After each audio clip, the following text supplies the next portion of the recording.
राधे कृष्ण दोस्तों, आज की वीडियो में आप शीतला माता की कहानी सुनेंगे।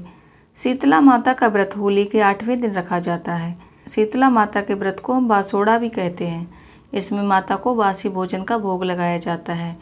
शीतला माता का व्रत रखने से चेचक, खसरा आदि बीमारियां नहीं होती और निरोग रहते हैं। निरोगता के लिए शीतला माता का व्रत किया जाता है। घर परिवार में निरोगता रहे, सब स्वस्थ रहें, इसीलिए शीतला माता का व्रत किया जाता है। शीतला माता के व्रत की कहानी शुरू करते हैं। बहुत समय पहले की बात है। एक बार शीतला माता ने सोचा कि मैं धरती पर जाकर देखती हूँ कि मेरी पूजा कौन कौन करता है। यह सोचकर शीतला माता धरती पर एक गांव में पहुँचती हैं। शीतला माता जब गांव में पहुँचती हैं तो देखती हैं कि गांव में उनका कोई भी मंदिर नहीं है और ना ही उनकी कोई पूजा करता है। शीतला माता जब गांव में घूम रही थीं तभी एक घर की छत से किसी ने चावल का उबलता हुआ पानी फेंका, जो शीतला माता के ऊपर आकर गिरा। खौलते हुए पानी के पड़ने से शीतला माता बुरी तरह जल गईं और उनके पूरे शरीर पर फफोले पड़ गए, जिससे उनके पूरे शरीर में जलन होने लगी। शीतला माता इधर उधर भागती हुई चिल्लाने लगी कि अरे कोई आओ, मेरे शरीर में बहुत जलन हो रही है, कोई तो कुछ करो। लेकिन कोई भी उनकी मदद करने के लिए नहीं आया। तभी उन्हें एक घर से बाहर बैठी हुई एक औरत दिखी, जो कि कुम्हारन थी। कुम्हारन ने जब देखा कि बूढ़ी माई चिल्लाती हुई इधर उधर भाग रही है तो उसने उनसे पूछा कि माई तुम्हें क्या हुआ है। तो शीतला माता ने उसे बताया कि किसी ने चावल का उबलता हुआ पानी फेंका था, वह उनके ऊपर पड़ गया है, उसी वजह से उनके शरीर में फफोले पड़ गए हैं और जलन हो रही है। कुम्हारन ने कहा कि माई, यहाँ मेरे पास आकर बैठ जाओ, मैं तुम्हारे ऊपर घड़े का ठंडा पानी डालती हूँ, जिससे तुम्हें आराम मिल जाएगा। कुम्हारन ने खूब ठंडा पानी शीतला माता के शरीर पर डाला, जिससे उसके पूरे शरीर को बहुत ठंडक मिली। फिर कुम्हारन ने शीतला माता से कहा कि माई तुम अंदर आ जाओ, मेरे पास रात की बनी हुई राबड़ी रखी है और थोड़ा दही भी है, तुम उसको खा लो। शीतला माता ने राबड़ी और दही खाया तो उन्हें बहुत अच्छा लगा और उनकी सारी जलन शांत हो गई। तब कुम्हारन ने कहा कि माई तुम यहाँ आकर बैठ जाओ, मैं तुम्हारे बाल झाड़कर चोटी कूद देती हूँ, तुम्हारे बाल बहुत उलझे हुए हैं। कुम्हारन बहुत प्यार से शीतला माता के बाल में कंघी करने लगी।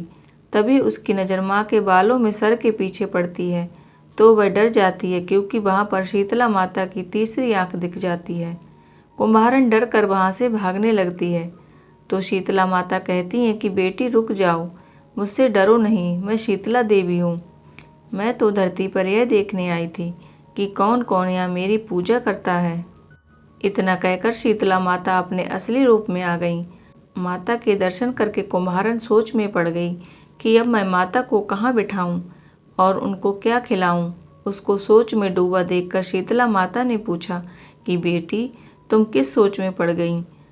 तो कुम्हारन ने कहा कि माई मैं तुम्हें कहाँ बिठाऊं, मेरे यहाँ तो हर तरफ दरिद्रता है, मैं तुम्हें क्या खिलाऊं। शीतला माता वहाँ खड़े गधे पर बैठ गईं।